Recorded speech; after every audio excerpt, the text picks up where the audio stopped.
Good morning, class. I hope everyone is doing well today. Today's class is our last time together before spring break. I'm excited, and I know that you all are looking forward to this time off. I hope to see everyone after the new year. Excuse me, Mr. Richards, you mean after the spring break? You said, after the new year. Yes, I did say that, Rachel, but no, I did not make a mistake. It's called spring break for some, but for me and my family it is a new year and the Passover celebration. But isn't the new year in January? Good question, Rachel, but it looks more like a new year when things are fresh and new. Just take a look outside. In fact, everyone, take a look outside. Do you see the leaves coming back on the trees and the flowers springing up?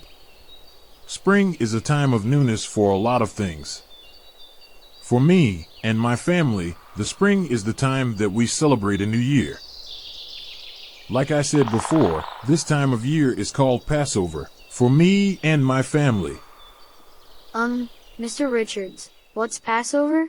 Passover is a special holiday that celebrates the time when the Israelites were freed from slavery in Egypt. It all started a long time ago, when the Israelites were slaves to the Pharaoh of Egypt. What's a slave? A slave is someone who is forced to work for someone else, without pay or freedom to leave. The Israelites were slaves in Egypt, and they worked hard every day without any rest. But one day, the Pharaoh of Egypt was worried that there were too many Israelites, so he decided to make a terrible law. He said that all Israelite baby boys should be thrown into the river and drowned. Wow, that's terrible. What happened? Well, an Israelite by the name of Moses was born around that time, and his mother didn't want him to be killed. So she put him in a basket and floated him down the river. Wow, what happened to him? He was found by the Pharaoh's daughter, who took him in and raised him as her own. One day, when Moses was grown up, he saw a burning bush that was not being burned up. He heard the voice of the Most High God speaking to him, telling him to go to Pharaoh and tell him to let the Israelites go. What did Pharaoh say? Pharaoh refused, so Moses and his brother Aaron showed him a miracle. They threw down their staff and it turned into a snake.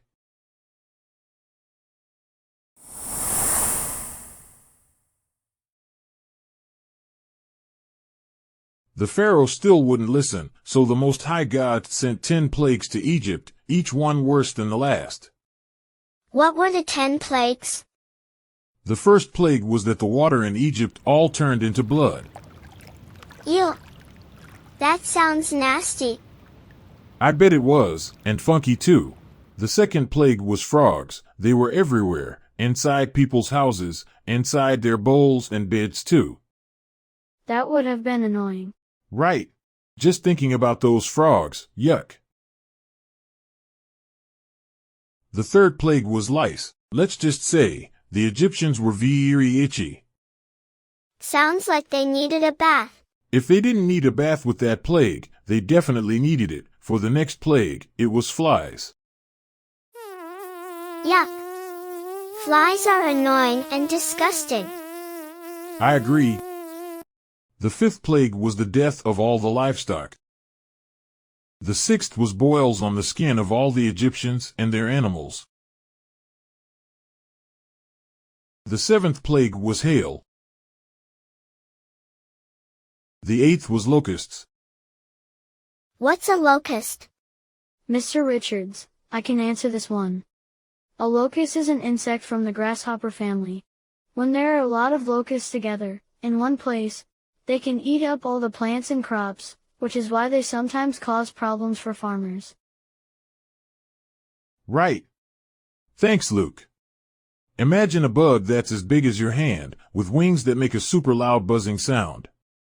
And when it lands, it eats everything in sight, like all your toys, your food, and your clothes. That's a locust. The ninth was darkness for 3 days.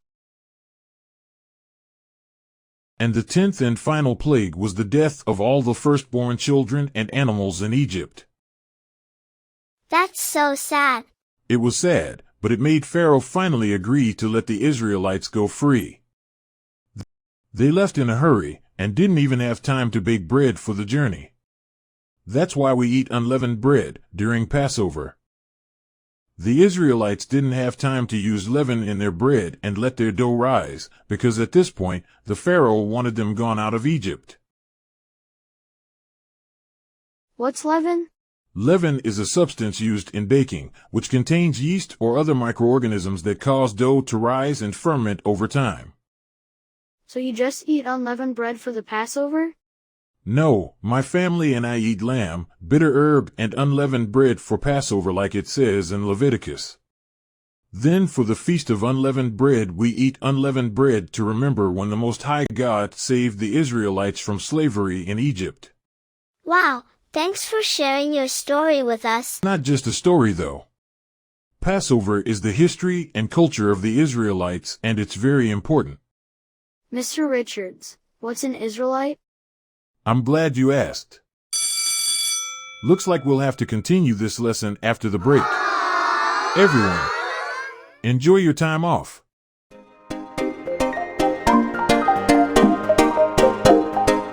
Great job learning about the Passover. Your mission, if you choose to accept it, is to find 3 items with leaven. This could include bread, cake, or even crackers. Good luck on your leaven hunt. Oh, don't forget to like and subscribe to this channel so you catch our next episode. See you next class.